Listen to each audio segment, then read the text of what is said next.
I spent the next few hours in a haze, the weight of what had happened still hanging heavily on my chest. I tried to go about my day, forcing myself to focus on work, but my mind kept drifting back to Claire, to her sudden coldness, and to the feeling of being invisible in my own home. Something wasn't adding up, and I couldn't shake the nagging suspicion that I was missing something. Something big. That night, as I sat in the living room, mindlessly flipping through channels, my phone buzzed on the coffee table. I glanced at the screen.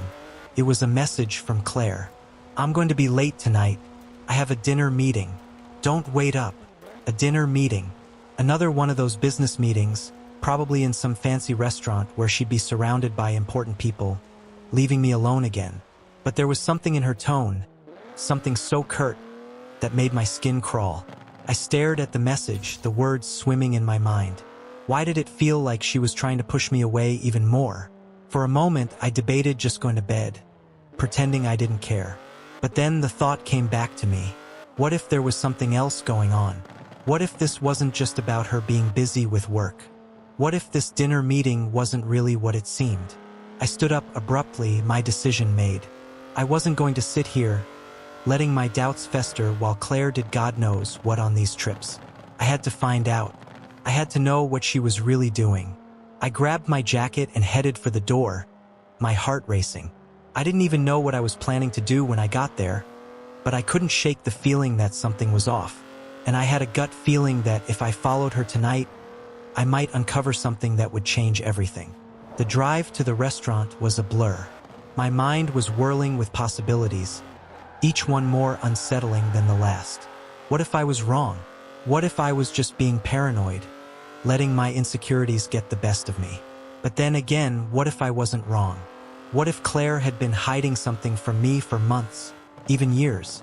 I parked a block away from the restaurant and sat in the car for a few minutes, gathering my thoughts.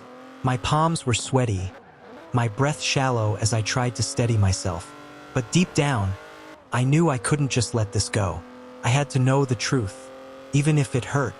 I got out of the car and walked toward the entrance, trying to appear calm, like I wasn't doing something completely out of character. I hadn't planned for this. I wasn't a detective. I wasn't the type of person to sneak around and spy on people. But tonight, I was willing to do whatever it took. When I reached the restaurant, I hesitated for a moment. The soft glow of the overhead lights made the place look inviting, almost like a scene from a movie. But I wasn't here for the atmosphere. I was here to uncover what Claire was really up to. I scanned the faces inside, trying to look casual, but my heart was pounding in my chest. There she was, sitting at a corner table, her back to me, talking to someone. Her voice was low, but I could still catch snippets of the conversation. At first, I couldn't make out the words, but something about the way she was leaning forward, so engaged, caught my attention. This wasn't just a business dinner. This was different. I crept closer, trying to stay hidden in the shadows. Claire was talking to a man, a tall, broad-shouldered man, wearing a sharp suit. He looked familiar, but I couldn't place where I'd seen him before.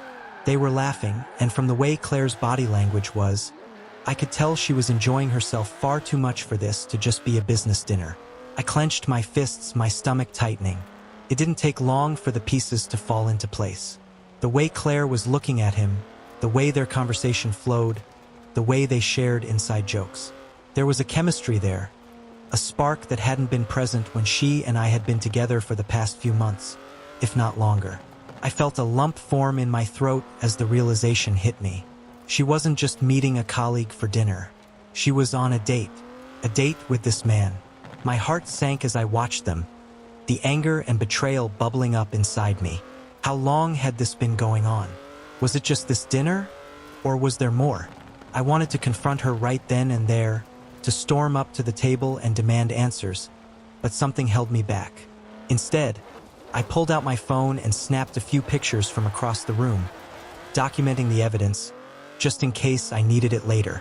My hands were shaking as I did it, but I forced myself to stay calm. I had to be smart about this. I couldn't let my emotions get the better of me. I stayed in the shadows for a while longer, watching them as they continued to talk and laugh. It was almost like they were in their own little world, and I was nothing but a distant memory. And in that moment, I realized just how much I had been a fool. All the late nights, the trips she'd taken, the coldness between us, it had all been building to this. I wasn't the person she wanted anymore, and maybe I hadn't been for a long time. But what did I do now? I had the evidence, the proof. But was it enough to confront her with it? Was I ready to face the reality of what had been happening right under my nose? I didn't know. But one thing was clear. I couldn't ignore it any longer. The truth was out, and I had no idea how I was going to handle it. I don't know how long I stood there, just staring at Claire and the man across the room, my mind racing with 1,000 different thoughts. I should have felt angry, betrayed, heartbroken, but I didn't. There was this strange numbness that settled over me instead, a heavy fog that made it hard to think clearly. The evidence was right there, undeniable. Claire, my wife, wasn't just meeting for a business dinner. She was out there with another man, and it was clear there was something more than professional courtesy between them. Finally, I turned away from the window, my legs shaky as I made my way back to the car. Each step felt heavier than the last, like the weight of the world was on my shoulders. The silence in the car was deafening, only broken by the sound of my breathing, shallow and ragged. I couldn't believe this was happening. I had thought I knew Claire. I had thought we were in this together, through everything. But now, I felt like I barely knew her. As I drove back home, the streets seemed to blur by, the lights from the passing cars casting distorted shadows. The more I thought about it, the more a cold anger started to rise within me. How long had this been going on? Was she really seeing him only now? Or had this been happening for months? The way she'd become distant, her late nights at work, the business trips she claimed were necessary. Everything fit now. It was like I had been blind to it all, but now, in the clarity of the moment, it all made sense. When I got back home, the house felt empty, too quiet. I walked inside, dropped my keys on the counter, and stood there for a moment. Part of me wanted to confront her, to scream at her, demand answers. But I wasn't sure what to say. What would be the point? What if she denied it?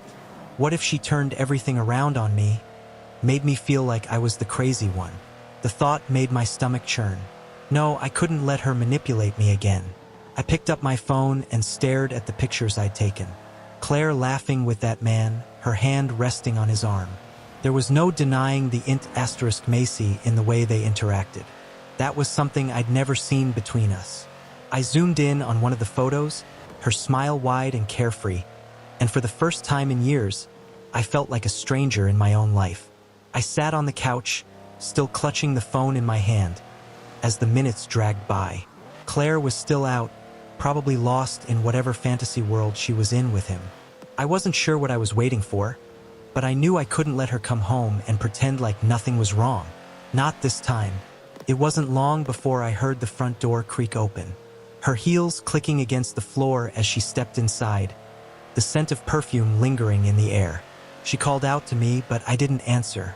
I couldn't even bring myself to say her name.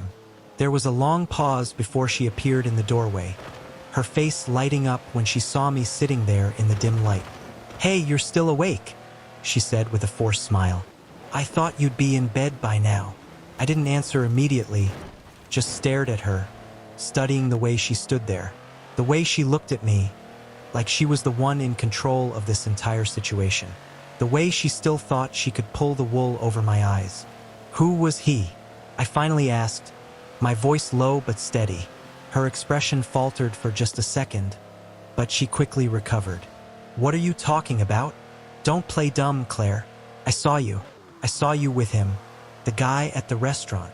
Her eyes widened slightly, but she quickly regained her composure.